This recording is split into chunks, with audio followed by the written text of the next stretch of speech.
न्याय साहब, अस्सलाम वालेकुम। वालेकुम सलाम जी।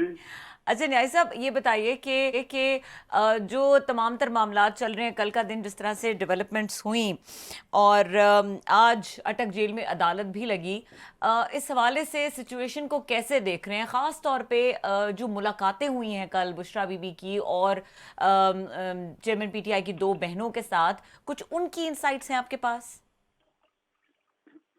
मतलब वो खैर मुलाकातें तो कोई ज्यादा मेरा नहीं ख्याल कि कोई खास ज्यादा कोई फॉर्मल हुई है कि जिसके अंदर कोई बहुत ज्यादा कोई बात जो है जिसको इस लेवल पे कंजम्पशन की हो, सिवाय इसके कि बुशरा बीबी के कुछ चीजें हैं जो कि उन्होंने पहले ही हाईलाइट किए हैं, जिनके पॉलिटिकल कॉन्सिक्वेंसेज हो सकते हैं या सियासी जो है असरात मुरतब हो सकते हैं। उन मुलाकातों में तो जैसे फैमिली फील करती है और they feel very sorry of Imran Khan, जो भी जेल के अंदर जो उनकी सूरत हाल है।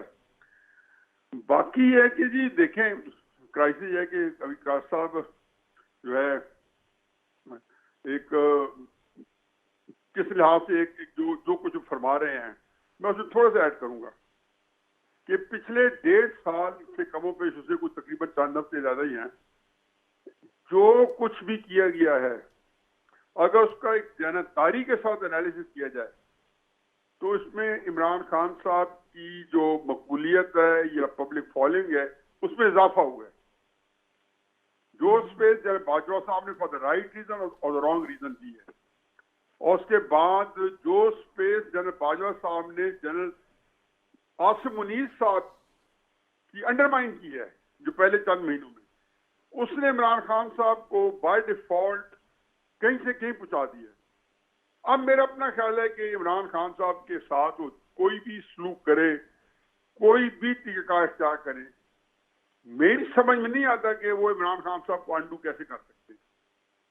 और उसके बरक्स जो सूरत हाल ये है कि जो कुछ पिछले 1 साल के इवेंट्स कर लो, 1.5 साल के कर लो, और फिर खसूसन 29 नवंबर के बाद ही कर लें और खसूसन 9 मई के बाद ये कर लें, इन इवेंट्स के बाद तो मुझे समझ नहीं आती कि इमरान खान साहब जो एक सियासी रियलिटी है, अगर वो लास्ट कर जाते हैं तो एस्टेब्लिशमेंट कहाँ खड़ी होगी।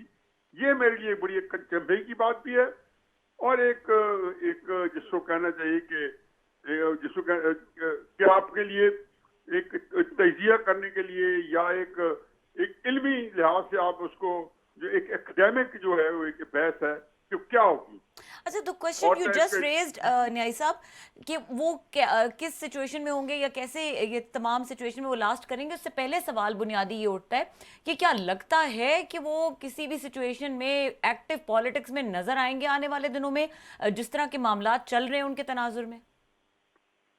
देखिए जी, आपके पास जो मुफक्कर, दानिश्वर, तजिए निगार, एंकर अब्दुल कलासरा साहब जो बैठे हैं, इनसे इनके कॉलम पढ़ लें, इनके तजिए पढ़ लें। पॉलिटिकल स्पेस जो होती है ना, किसी भी लीडर को अंडू करना, नवाज शरीफ को, पीपल्स पार्टी को, मौलाना फजल रहमान को और for that matter Imran Khan को, तो उसकी पॉलिटिकल स्पेस को मार्जिनलाइज किया जाता है। मेरी 2 हरफी में बात करता हूँ।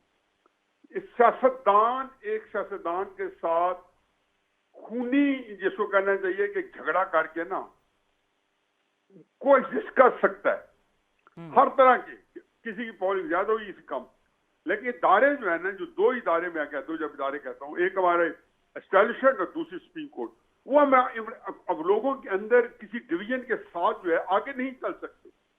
वक्ती तौर पे तो चलो ठीक है, मुशर्रफ साहब का दौर आया, उससे पहले जनरल जौलक साहब का दौर आया, जनरल बाजवा साहब का दौर आया, ये वक्ती तौर पे तो चल जाएगा, लेकिन ये लास्ट नहीं कर सकता कि एस्टेब्लिशमेंट के ऊपर लोग डिवाइडेड हो। फिर इमरान खान साहब की, जब तक मैं पहले दिन से कहता हूं कि उनकी पॉलिटिकल स्पेस को मार्जिनलाइज अब नहीं करते, तो आपका क्या हल है? मैं तो ये समझता हूं कि इमरान खान साहब को तो एक ही काम करना है कि अपनी जान की हिफाजत करवानी है। बाकी जेल 10 साल की देने चाहते हैं या 20 साल की, नेल्सन मंडेला की तरह 22 साल 21 साल की, कोई किसी लीडर को जेल कुछ भी नहीं बिगाड़ सकती। ये बात मैंने मियां नवाज शरीफ साहब को जेल में एक मुलाकात में कहा था 2019 में, बिल्कुल कुछ नहीं बिगाड़ सकती, बल्कि उसमें उनसे गलतियां कम होती हैं जेल में, और एक वन साइडेड आप स्पोर्ट के अंदर जो है ना वो बढ़ती जाती है। फिर इमरान खान साहब को जो मिल रहा है पूरी हर तरफ से जो पाकिस्तान से बाहर सोशल मीडिया के जरिए, अब वो सोशल मीडिया जो है उसने सबको आउटस्मार्ट किया हुआ है, मेन स्ट्रीम चैनल्स को, प्रिंट मीडिया को, और वो उनके कब्जे इस्तेमाल में है, अच्छा गैर सर, जो ममालिक जो चला रहे हैं। और ये सारी यही पॉलिटिक्स है, यही लीडरों का जो होता है ना, जिसको कहना चाहिए कि स्पेस होती है, डोमेन होती है, जिसके अंदर वो बैठ के अपनी सियासत को आगे बढ़ाते हैं या उसको इस्तेमाल अच्छा करते सर, हैं या आप उसकी न्याय जो साहब है। आपने बड़ा खूबसूरत तरीके से, हालांकि आप जाने जाते हैं as a being a bitter critic of Khan sahab, लेकिन इसके बावजूद जहाँ पे उनके पास्ट प्लस पॉइंट्स हैं आपने हमेशा उन पे भी खुलकर बात की है। आपका ये बड़ा एक एक एज ए एनालिस्ट के तौर पर ये चीज़ मैंने हमेशा देखी है। जो स्ट्रांग पॉइंट है खान साहब का आप उन पे भी बात करते हैं, कमजोरी में तो बात हम सारे करते रहते हैं। एक बात बताएं सर, जिसमें हम फंस गए हैं, मतलब यही काम हुआ था, हमने देखा पीपल्स पार्टी के साथ हुआ, भुट्टो साहब की जब हुकूमत टॉपल की गई तो 10 साल लग गए थे, उन्होंने भी प्रोसिक्यूशन देखी, जेलें भुगती, वर्कर्स ने, बेनजीर साहब ने, नुसरत साहब ने, भुट्टो साहब फांसी लगे, 10 साल लगे और 10 साल बाद वो पावर में है। आपको लगता है कि खान साहब जो हैं इतना जल्दी वापस आ सकेंगे कि वो दोबारा उसी के बाद हुकूमत तो उन्हीं की बनी थी, पीपल्स पार्टी की बनी थी 2018 में, समझ में आती है क्या 10 साल 5 साल ये खान साहब वेट कर सकते हैं? Number one. एक साथ और सवाल भी ले लें, हम जिस मसले में फंस गए हैं ये जाती दुश्मनियां बन चुकी हैं, it's no more a politics, it's a, वो कहते हैं इट्स ए, अगर अगर not a business it's a personal no. क्या खान साहब में इतनी कैपेसिटी है कि जब वो जेल से निकलें, तो नेल्सन मंडेला का आपने जिक्र किया है, वो 28 साल बाद जेल से निकले, उन्हें फील हुआ कि सोसाइटी हमारी बड़ी वो हो चुकी है, तबाह बर्बाद हो गया, अगर मैं गया इसके इंतकाम लेने पे तो ये साउथ अफ्रीकन एंड कंट्री नहीं बचेंगे। क्या खान साहब उतना बड़ा दिल जिगरा कर सकते हैं कि वापस आए, कहें कि डन इज डन, मैंने भी किया, जेल में डाला नवाज शरीफ साहब को, आपने भी मुझे डाला, let's have a new beginning? इतनी कैपेसिटी है उनमें कि वो आके कल को चीज़ों को दोबारा नए सिरे से शुरू कर सकें?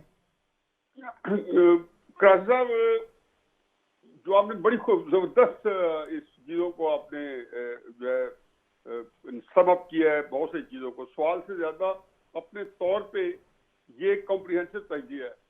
अब मेरा जो पॉइंट है वो ये है कि ये चीज इसने इमरान खान साहब को जो उन्होंने अपने आप को पॉलिटिकल आइसोलेशन में डाला है, उसमें से वो उसका नुकसान उठा चुके हैं।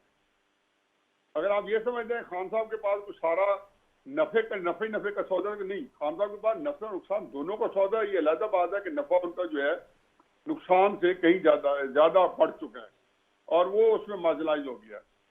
अब मेरी थोड़ी सी एक अर्ज सुन लें सर। कि इमरान खान साहब जो है, वो पहले तो बात यह है कि जुल्फकार भुट्टो साहब के जो आखिरी जेल के दिन है, लाहौर हाई कोर्ट के अंदर जब उनके ऊपर मुकदमा चल रहा था, अभी फांसी की सजा नहीं हुई थी, तो जो उनकी किताब है इफ आई एम असैसिनेटेड, उसका ज्यादा हिस्सा उस दौरान लिखा गया है जी। और थोड़ा बहुत हिस्सा जो है बाद में गया, क्योंकि बाद में बड़ी सख्ती हो गई थी उनकी चीजें बैठ जाने में।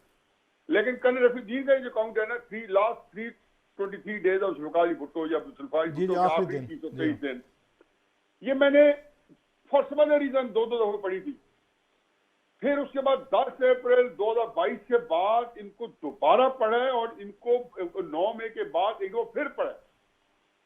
मैं सिर्फ ये देखने जगह चाहता था कि भुट्टो का कंडक्ट अपने बारे में कैसा रहा। मैं पहले तो बताऊं भुट्टो साहब के बारे में कि सियासत में जो हमारी क्यादतों के बाद परफेक्शन की हद तक उनको दस्तरस हासिल थी सियासत के ऊपर, इतनी मुकम्मल सियासतदान। लेकिन बदकिस्मती देखिए कि वो बंदा जो है उस दिमाग को अपनी हिफाजत करने में नाकाम रहा। जो इमरान खान जो है साहब जो है, हकीकत यह है कि अगर मैं इसे डेरोगेटरी लफ्ज ना हो, तहकीर इससे ना निकले, तो इमरान खान साहब का जो सियासी दिमाग है वो चिड़िया से ज्यादा नहीं है। लेकिन जब मैं देखता हूँ कि भुट्टो साहब उस ब्रिलियंस को, उस जहानत को अगर अपने हक में नहीं इस्तेमाल कर सके, तो इमरान खान साहब को फिर क्या दोष। अच्छा, अब से एक और दिन में रखे, 10 अप्रैल 1986 को बेनजीर भुट्टो साहब आती हैं। अगर ये जुल्फकार भुट्टो आ रहे होते 10 अप्रैल 1986 में, जरा आंखें बंद करें, चश्मे तस्वर में ये देखें जुल्फकार भुट्टो अपनी जान बचा के निकल जाते हैं दौलत से कोई डील करके, और 1986 में आते हैं वापस, क्या हशर होता पूरा पाकिस्तान में, भुट्टो साहब आ रहे होते। अच्छा, उसको ही भूल जाए। नवाज शरीफ, मेरा ख्याल है कि जितनी जिल्लत आमेज डील मुशर्रफ से करके वो कहते कि मैं उस जमाने में जानता हूँ, मेरे को उस वक्त कोई इनसे कोई थोड़ा सा भी हमदर्दी का रिश्ता बाकी नहीं बचा था इमरान खान साहब की वजह से, ज्यादा बड़ा क्रिटिक था। लेकिन मुस्लिम नून के जो मेरे बेशुमार दोस्त थे उठता बैठता था, उन्हीं दिनों मेरी आपसे और मुस्लिम नून वालों के साथ ही ने ही मुझे आपका तारुफ कराया था परवेज रशीद साहब ने आपसे पहला, मुझे इतना याद है। जब इनमें उठता बैठता था तो हकीकत है मुस्लिम नून के लोग जो है खून के आंसू रोते थे कि मियां नवाज शरीफ ने हमें लट डाउन किया। ऐसे ही। लेकिन जब वो 25 से 26 वो जो नवंबर को वापस आते हैं 2007 को, तो एयरपोर्ट से लेके दाता साहब तक इंसानों का समुंदर था। मैंने जितने कॉलम लिखे पिछले 5 से 7 8 महीने में, मेरे लिए इमरान खान साहब के लिए कोई हमदर्दी नहीं है, लेकिन मुझे इस लड़ाई के अंदर मुझे पाकिस्तान खर्च होता नजर आ रहा है। सही। तो सर लास्टली ये मेरा टाइम हमारा खत्म होने वाला है। ये इमरान खान साहब एक सवाल रह गया था सर, एक हमारा टाइम खत्म होने वाला है। आई होप कि हमारे प्रोड्यूसर साहब 1-2 मिनट ले लेंगे। हमें हसान का बताइएगा कि हसान न्याई साहब जो हैं ही वाज अरेस्टेड, और क्या कोई आपका राब्ता हुआ, कोई मुलाकात हुई, what is the latest sir? बहुत बहुत शुक्रिया जी, ये बड़ा ही इंपॉर्टेंट क्वेश्चन है। मैं बल्कि कोई अगर हामी भारी लेता हूँ तो एक ये होता है कि शायद इस पर बात हो जाए। जी जी, इट्स अ सैड स्टोरी जी। मुझे तकलीफ होती है कि रियासत को अपने आप को इंसाफ दिलाने के लिए बकौल उनके उनको इंसाफ चाहिए, वो झूठा मुकदमा कायम करते हैं। मुझे जब कहा जाता था कि आपका बेटा जो है उसको आप गिरफ्तार क्यों नहीं कराते, तो मैंने कहा जी हफीजुल्लाह न्याजी जिसका नाम आपने सुन रखा है उसको आपने बरता नहीं है, वो इंतहाई लॉ अबाइडिंग सिटीजन है। आप मुझे हल्फन इस गारंटी करें कि आप सच्चा मुकदमा बनाएंगे, जो कुछ उसने किया वो लिख देंगे इसने ये किया। जब आप झूठ बोलेंगे, official secret act 1923 army act, read with 1952 army act section 21D और सेक्शन 54, और आपके पास पता है कि आप झूठ बोल रहे हैं, तो मुझे तकलीफ होती है कि रियासत को इसका आईन और कानून से मावरा अपने लिए जो इंसाफ चाहिए उसके लिए झूठ बोलना पड़ता है। मुझसे कोई मुलाकात नहीं कराई जा रही। मैं बाकायदा दिल का हूं और मैंने मिन्नत करने की है हाईकोर्ट के जज को, मैंने इनको लेटर लिखे हैं जितने कोर्ट माना यह है कि मैंने कहा यार बाप की हैसियत से आपको क्या हर्ज है कि उसको मुलाकात नहीं कराते। उसके बाद इल्जाम कौन सा है? आपने कलभूषण यादव को ये इजाजत दे रखी है क्योंकि इंटरनेशनल कोर्ट ने आपको चढ़ाया, उसकी जब फैमिली जब चाहे मिल सकती है कलभूषण यादव को, उसके वकीलों की उसका रसाई है क्योंकि उसके ऊपर आपके बाप बैठे हैं, और मुझे एज ए बाप अपने बेटे से मिलने को आप बिल्कुल नहीं दे रहे। मेरी बड़ी तकलीफ है, बात ये नहीं है, कोई फर्क नहीं पड़ता। मैं तो कहता हूँ अल्लाह ताला ईमान मेरे सलामत है कि बेटे को भी मैंने कहा था कि तकलीफ में अपनी ईमान से दुआ मांगना कि अल्लाह ताला तुम्हारा ईमान सलामत। अच्छा, उनकी वालदा ने आपकी मिसेज ने कोई एप्लीकेशन दी है मुलाकात के लिए, बेटे से मिलने के लिए? देखिए जब मैं दे रहा हूँ और मैं उन्हीं के यहाँ पे दे रहा हूँ, दोनों को तो थोड़े एक को मिलवा दें, उसकी माँ को मिलवा दें, मुझे मिलवा दें, किसी को मिलवा दें, उसकी बीवी को मिलवा दें, मतलब किसी को इजाजत नहीं है। जो मेरा ख्याल है कि इस पे हायर अथॉरिटीज को जरूर साहब 6-7 दिन तक ये भी नहीं पता था कि वो जिंदा है या मुर्दा है, क्योंकि इनके पास जो बंदा जाता है वो हफ्ते बाद भी आता है, वो 1 साल बाद भी आता है, वो 10 साल बाद भी आता है, और उसके बाद पैगाम भी आ जाता है कि आप उसका जनाजा पढ़ लें। ठीक है, ये पाकिस्तान में कई मेरे बिल्कुल अपने आई विटनेस अकाउंट है मेरे पास।